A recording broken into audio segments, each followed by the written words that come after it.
칼라이지치라는 선수가 독일 슈투트가르트의 예. 스트라이커인데 한국 시간으로 어제 그러니까 29일이죠.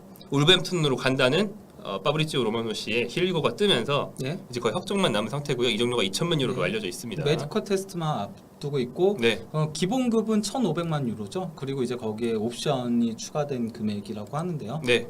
예. 뭐 근데 이제 칼라이지치 같은 경우는 지난 방송에 간단하게 언급은 했던 것 같은데요. 이 선수가 아직 나이가 굉장히 어린 선수거든요. 뭐 완전 어린 건 아니죠. 그래도 만 25세인데. 네네. 예. 근데 오스트리아 분데스리가에서 뛰다가 이제 슈투트가르트에 와가지고 새 시즌째 뛰고 있는 건데 일단 가지고 있는 툴이라던가 이런 것들은 굉장히 좋아요. 저는 그러니까 가지고 있는 툴 자체만 놓고 보면은 알레보다도 더 둘이 비슷해요. 굉장히 비슷하거든요. 세바스티안 알레와 비슷하다. 예, 뭐 190이 넘는 장신에 네. 이제 제공권에도 강점이 있고 발밑이 좋고 연계에도 능하고 이런 비슷한 부분들이 있는데 제가 봤을 때 가지고 있는 툴은 칼라이지치가 더 많다라고 생각을 해요. 개인적으로는. 그러니까 이 선수가 조금 더 볼을 잘 다뤄요. 조금 더 볼을 알레보다. 잘 예, 그리고 조금 더 제공권도 강해요. 알레보다. 알레보다 일단 키가 더 크고. 예, 그 알레보다 더 공중을 지배하는 느낌이 있어요. 실제 바이언하고 경기 때 공중을 지배해가지고 예 무승부를 이끌기도 했었거든요. 뚝배기. 예, 보르나 소사랑 함께 보르나 소사가 올리고 예. 이 친구가 뚝배기로 해결하는 게 주된 예. 루트죠. 근데 이제 이 선수의 문제는 몇 시즌 부상을 당해요. 부상이 네. 그러니까 기본이에요. 옵션 그러니까 뭐 어쩌다가 부상당하고 이런 게 아니고요. 그 오스트리아 분데스리가에 있을 때도 장기 부상을 당했던 선수였거든요. 그래서 부상을 기본적으로 달고 있는 선수기 때문에 이 원래 바이에른하고 도르트문트하고 다 칼라이지치를 영입하려고 했어요. 그러니까 바이에른은 레반도프스키의 후계자로 그렇죠. 영입하려고 했었고 도르트문트도 알레 영입보다는 칼라이지치를 더 먼저 영입하려고 했어요. 혼란이 나가는 게 확정되어 있는 상황에서. 네, 그랬는데 이 선수를 결국 영입하려다가 포기한 이유는 그 부상 이력 때문에 한 시즌을 풀로 무언가를 보여준 적이 없기 때문에 나오면 잘하지만 못 나올 확률이 상당히 높으니까. 예. 네. 말씀하신 바를 정리를 해서 어떤 길을 걸어왔는지를 대충 정리를 해보면 오스트리아 선수죠. 예. 그래서 오스트리아 자국리그에서 뛰다가 2019년도 당시에 2부 분데스리가 2위에 있던 슈투트가르트로 왔어요. 예. 근데 오자마자 바로 십자인대 부상을 당해서 그렇죠. 첫 시즌 시작하자마자 쭉 누워 있다가 거의 못 뛰었죠. 시즌 막판에 복귀해가지고 1골 1도움을 딱 기록한 게 2부 기록이 전부인데 예. 뭐 제가 알기로는 그 1골 1도움이 승격에 도움을 좀 주긴 했다고 들었습니다만 네. 아무튼 비중이 작았던 거죠. 그래서 동료들 덕분에 승격을 했고 승격하자마자 20-21 시즌이 첫 빅리그 시즌인데 이때도 말씀하신 바에 따르면 부상을 좀 달고 살았습니다만 예. 그럼에도 불구하고 빅리그 처음 하는데 16골 5도움 그때가 가장 부상이 없긴 했어요. 예. 16골 5도움으로 와 이 친구 뭐야 대단하다. 그리고 나서 바로 최근에 끝난 21-22 시즌에는 더 잦은 부상으로出장 시간이 더 반토막이 났어요. 네. 200분인가 정도 뛴 것 같은데 네. 그래서 6골 1도움으로 2도움이요. 네, 6골 2도움으로 이제 반토막이 났어요. 네. 하지만은 출전 시간 대비 활약상이 굉장히 좋았고 슈투트가르트가 솔직히 말하면 지난 시즌 계속 강등권에 있었거든요. 강등권에 있었는데 칼라이지치가 부상 복귀하고 나서 그래도 결국은 잔류를 할 수 있었던 거였거든요. 저는 소사하고 칼라이지치 이 둘의 역할이 가장 컸다라고 생각을 해요. 네. 그래서 슈투트가르트의 어떤 굉장히 중요한 선수로 팀을 살리는 데 공헌을 하고 예. 그 전에 말씀하신 것처럼 이번 여름에 이적 사과가 쭉 이어지면서 프리시즌에 나가고 싶다라는 얘기를 구단에 많이 하고 뭐 프리시즌 경기력도 덩달아서 집중을 못했는지 안 좋았다고 들었어요. 네. 그래서 말씀하신 바이언 도르트문트 비롯해서 뭐 이적 설이었던 팀으로는 뭐 그러니까 안 좋았다라기보다는 거의 안 나왔죠. 잘. 못 나왔다. 예, 그가 안 내보낸 거죠. 어차피 떠날 가능성이 어차피 높은 나가니까. 선수로 봤었기 때문에. 예. 독일 팀들이 또 그런 데서는 뭐 질척거리지 않으니까 이적 설이었던 팀으로는 토트넘도 있었고 토트넘 이샤리송 사기 전에 얘기가 있었고 그 다음에 메뉴도 뭐 아르나우토비치를 비롯해서 여러 장신 선수들을 알아볼 때 얘기가 있었습니다. 근데 지금은 뭐 메뉴는 이따가 간단하게만 얘기하면 될 것 같은데 앙토니한테 정말 큰 돈을 질렀기 때문에 1억. 더 이상의 어떤 준척급의 공격자원 영입이 없지 않을까 생각이 되고 그래서 결국에는 돌고 돌아서 울버햄턴으로 마무리가 되고 있는 거죠. 네. 네. 자 이번 시즌에도 제가 이번 시즌 스탯만 보고 왔는데 네. 4경기 중에 3경기에 나와서 3어시를 했더라고요. 예. 여전히 좀 이적하기 직전까지 팀에서 좋은 스탯을 남기고 떠나게 된 칼라이치치고요. 그러니까 이 3도움 올렸다는 것만 봐도 이 선수가 상당히 그 연기라든가 이런 거에 마무리만 할 줄 아는 게 아니고 예, 네. 그 툴이 많은 선수라는 거는 확인을 할 수 있는 거죠.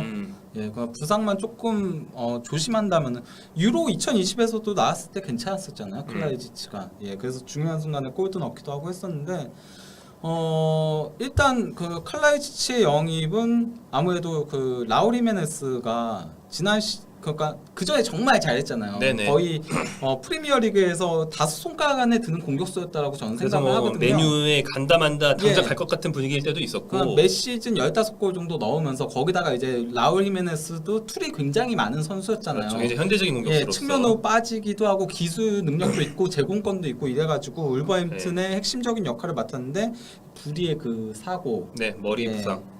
그러고 나서는 폼이 계속 안 올라오고 있는 거죠. 폼이 계속 안 올라오다 보니까 결국은 그 부분을 보충하기 위해서 현재 그 울버햄튼이 골을 못 넣어서 예, 특히 공격 쪽에서 골이 없으니 거의 없다시피 하니까 첫 경기 그 황희찬 어시로 낳은 그렇죠. 골이 이제까지 유일한 골이에요 이 팀에. 예, 리그에서는 최악의 빈공입니다. 그래서 아직까지 승리가 없으니까 이제 칼라이치치를 영입하려고 하는 거죠. 일단은 그래도 지난 경기 보니까 네투하고 그 이제 게데스는 괜찮더라고요. 네투가 많이 올라왔다고 이제는. 그러니까 네투도 십자인대가 파열된 이후로 폼이 안 올라오고 있었잖아 한동안. 근데 이제는 굉장히 움직임이 일단 좋더라고요. 움직임이 좋으면서 게데스는 아직까지는 조금 적응은 필요해 보이지만은 그래도 역시나 장기인 그런 활발한 움직임이라던가 뭐 그런 것들은 보였었고요. 예, 그러면서 아예 이제 그 네베스가 좌우로 뿌려주고 그리고 네투가 이제 뭐 길게 넘겨주거나 뭐 아니면 게데스가 길게 넘겨주거나 이런 식으로 플레이들을 많이 하던데 스위칭 플레이를 굉장히 많이 하던데 중앙에서 이제 방점을 찍어줄 선수가 없다 보니까 이제 주전방에 예 그래서 칼라이치치를 영입을 하려고 하는 건 거죠. 영입을 앞두고 있는 거죠 말 그대로. 네, 뭐 거의 확정되기 직전이다라는 상황이 네. 되었고요. 울버햄턴 같은 경우는 그 지난 시즌까지 주로 3-4-3, 3-4-2-1 같은 포메이션을 쓰다가 3-4-2-1 했었죠. 이번 시즌 개막 직전에 4-2-3-1로 바꿀 좀 기색이 네. 있었는데 모건 깁스 화이트를 비싸게 보내고 마테우스 누네스를 영입하면서 누네스를 또 비싸게 사면서 자연스럽게 4-3-3에 가까운 형태가 되었고 네. 네.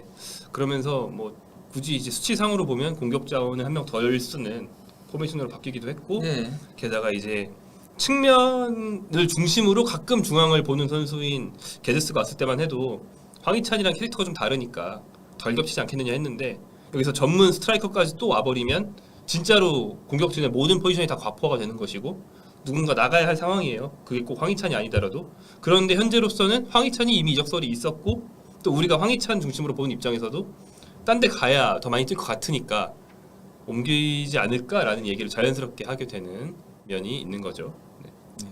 저는 뭐 그러니까 꼭 나가야 되는 상황까지는 아니라고 보긴 하거든요. 숫자상으로는 황희찬 선수가 있기는 있으면은 그가 울버햄튼 입장에서는 나쁘진 않다라고 생각을 해요. 숫자상으로는. 왜냐면은 기본적으로 칼라이지치, 네투, 게데스가 이제는 저는 주전일 거라고 보이고요.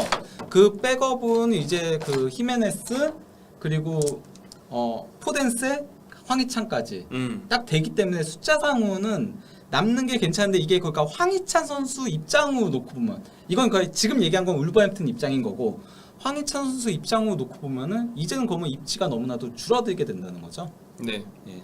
그러니까 쉽게 말해서 백업이라기보다는 그래도 주전에 가까운 로테이션으로서 주전을 노린다 이랑 백업에서 시작한다랑은 좀 다른 거니까 예. 입지가 줄어들 수 있다는 얘기고 그래서 이제 이적설은 저 녹음하고 있는 현재 30일 기준으로는 그래도 좀 신빙성이 있다 혹은 뭐 나갈 가능성이 꽤 있다라고 봐야 될까요? 아직까지는 지켜봐야 된다라고 보이거든요. 그러니까 뭐 가장 많이 얘기가 나오는 건 결국은 리즈죠. 예, 리즈가 이제 제시마시 감독이 은사.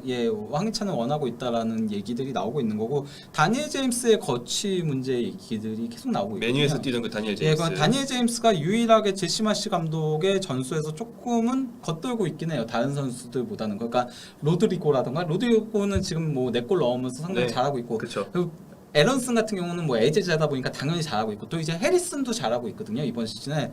근데 다니엘 제임스는 조금 겉돌고 있는 상황인데다가 이제 뭐 이건 그냥 뭐 루머긴 하지만은 토트넘이 다니엘 제임스를 뭐 임대로 데려오려고 한다 뭐 이런 얘기들도 있고 또 이제 에버턴도 현재 공격이 문제잖아요. 공격 쪽이 다 부상이어가지고. 근데 다니엘 제임스가 지난 시즌에 그 리즈가 공격수 줄부상으로 고생했을 때 그때 원톱 역할을 맡았었거든요. 예, 그러다 보니까 에버턴이 그런 걸로 이제 제임스를 노리고 있다는 보도들이 있거든요. 그래서 만약에 제임스가 이적을 하게 된다면은 그러면은 황희찬 선수가 그 자리로 가게 되면은 딱 맞아 보이는 그림이긴 한 거죠. 예.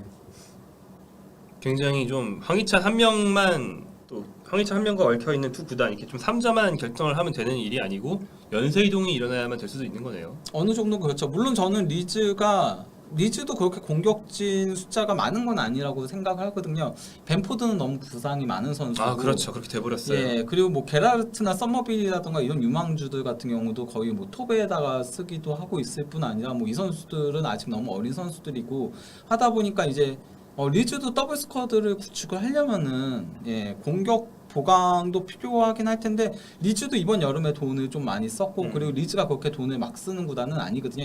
이 팀은 애초에 한번 파산을 했던 구단이었잖아요. 그것 때문에 이제 3부 리그까지도 내려가고 했어가지고 그렇기 때문에 아마도 제임스가 팔려야지 이제 그 돈으로 영입을 하든지 뭐 그런 식으로 하지 않을까 싶어요 개인적으로.